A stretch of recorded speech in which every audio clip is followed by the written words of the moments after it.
Good morning, welcome Shem Stars.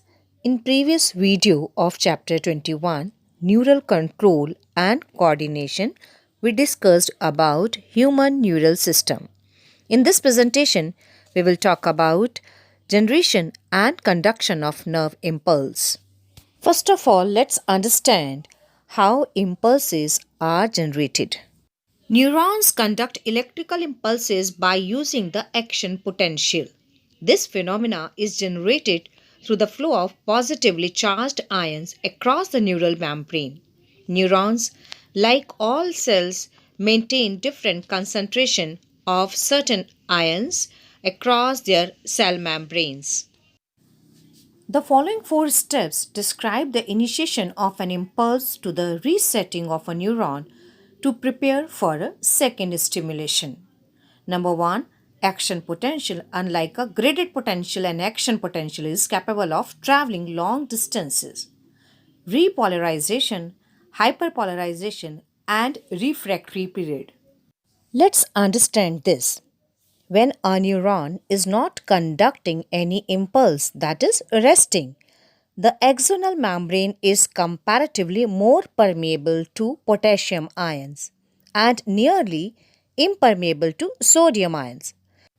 Similarly, the membrane is impermeable to negatively charged proteins present in the exoplasm. Consequently, the exoplasm inside the axon contains high concentration of potassium ion and negatively charged proteins and low concentration of sodium ions. In contrast, the fluid outside the axon contains a low concentration of potassium ion, a high concentration of sodium ion, and thus form a concentration gradient.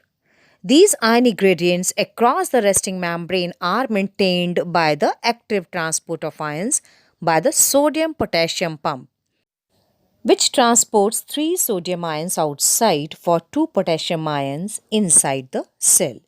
As a result, outer surface of the axonal membrane possesses a positive charge and its inner surface becomes negatively charged and therefore is polarized.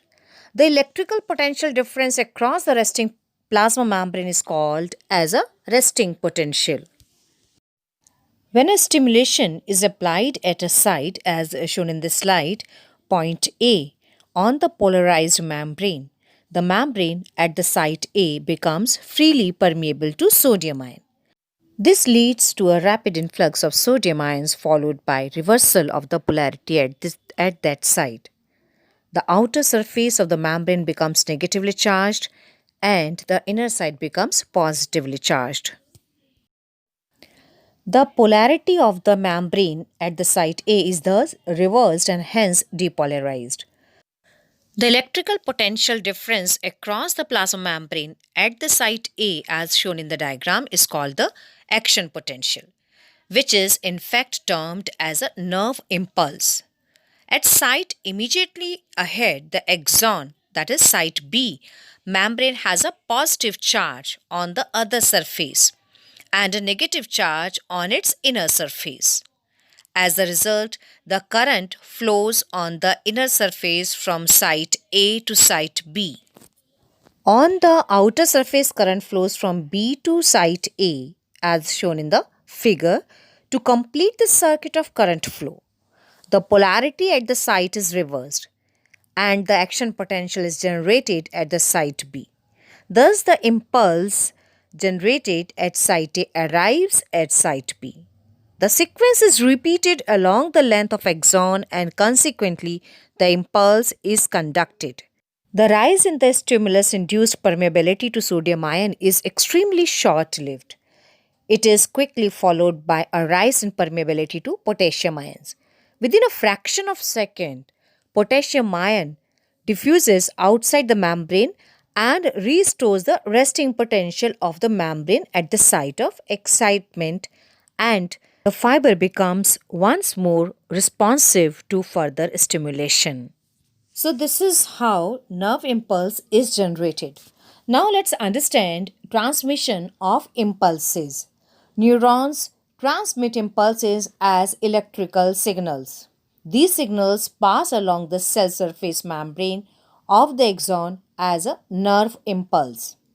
It is not the same as an electric current passing down a wire. The mechanisms is the same throughout the animal kingdom. A nerve impulse is transmitted from one neuron to another neuron through junctions called synapses.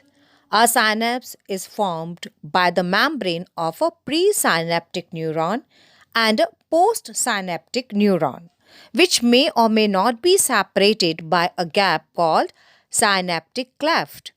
There are two types of synapses: electrical synapses and chemical synapses.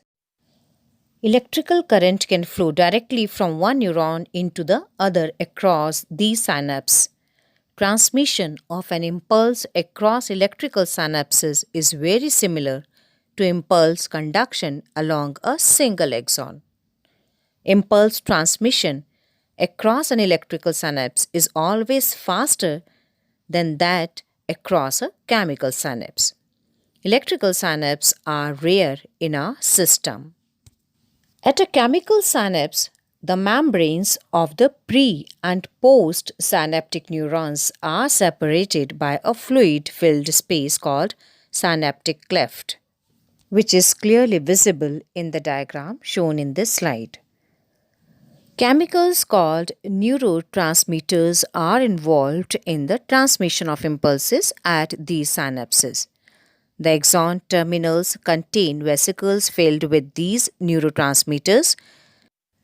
When an impulse arrives at axon terminal, it stimulates the movement of the synaptic vesicles towards the membrane where they fuse with the plasma membrane and release their neurotransmitters in the synaptic cleft.